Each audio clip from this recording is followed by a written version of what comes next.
Hello, monkeys. Today I'm gonna tell you the tale of Willy Beamish, the schoolboy dweeb who murdered Leona Humford for her crime of wanting to bring a little happiness to millions of children.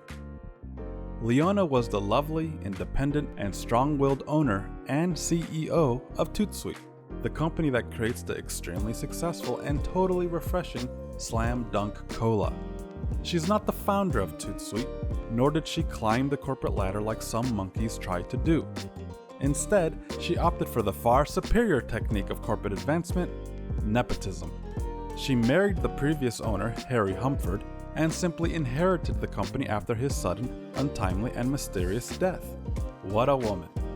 Leona's been in charge for barely a year, and she's already made waves in the industry with genius marketing campaigns, such as a yearly frog jumping contest, and many more.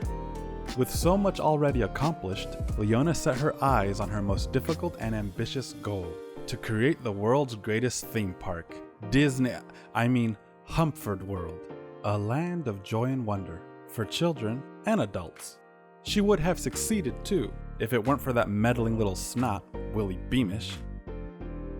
On the surface, Willy seems like your average American boy. He likes to skateboard around town.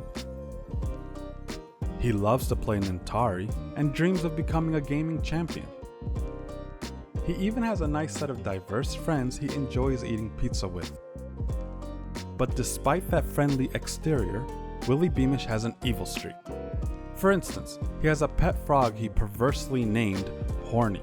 He uses Horny to terrorize his school principal, his teacher, and his big sister Tiffany. He even messes with Tiffany's self-esteem by adjusting her bedroom scale to make her think she's gained weight. He likes to wreck his father's train set for fun. He pushes his little sister Brianna too hard in the backyard swing. He knocks elderly women into cauldrons. And he fakes illnesses just to get out of class and ogle the school nurse. Willy Beamish is a little monster. Now, you might be wondering, how could Willy have possibly interfered with Leona's vision? After all, she's a sophisticated businesswoman, and Willy's just an elementary school punk. Well, it all goes down like this. In order to build Humford World, Leona needed a large plot of land. A plot of land similar in size to that used by the Toot Sweet factory and the surrounding businesses. It just so happens that Harry owned all that land. But instead of willing it directly to Leona, he put it under a trust that would stay intact as long as Toot Sweet remained open. However, if for any reason the company went out of business, the trust would dissolve and ownership of all the land would go to Leona.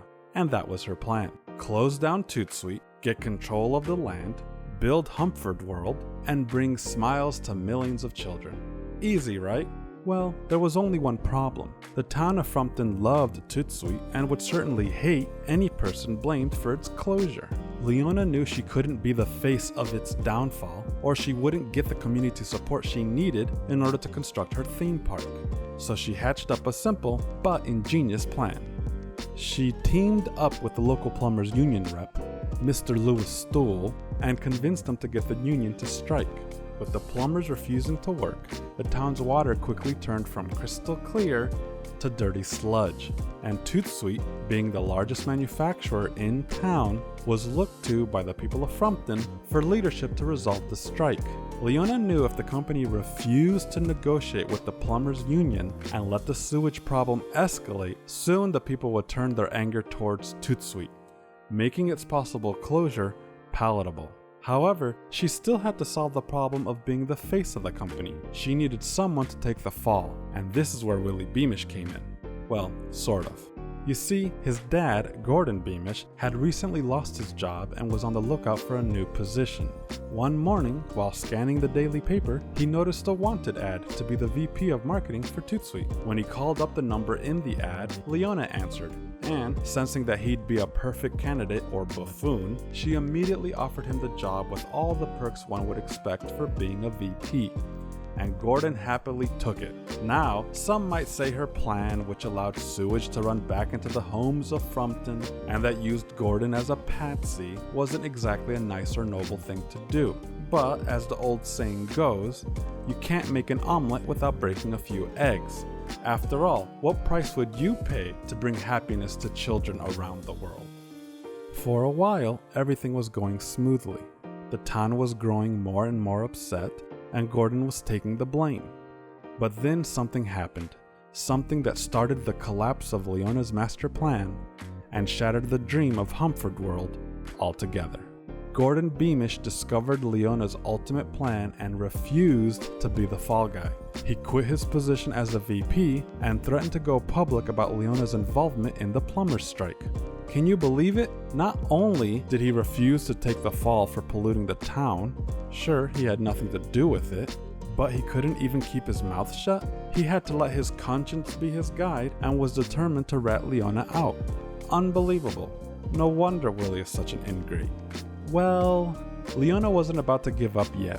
As far as the town knew, Gordon was still the VP of marketing and ergo still the face of Toot Sweet. As long as he didn't go public, her plan would still work.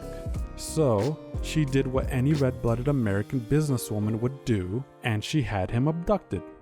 She took him to an undisclosed area of the Toot Sweet factory to convince him not to squeal. But somehow Willy found out, and if you can believe it, the little brat stole a worker's ID and used it to get into the factory. Then he killed a few guards, yes, killed, and finally navigated his way through the tunnels of the factory to the very room Leona had taken his father.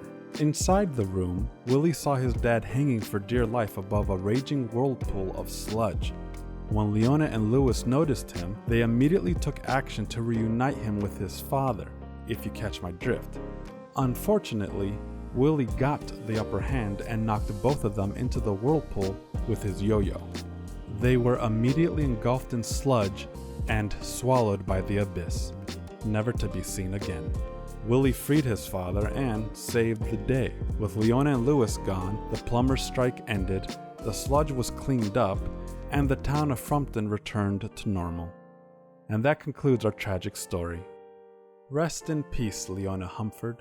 Humanity didn't deserve your brilliance and will never know the joy of Humford World. Thanks for listening, and remember, everything you know and all that you see is powered by the monkey.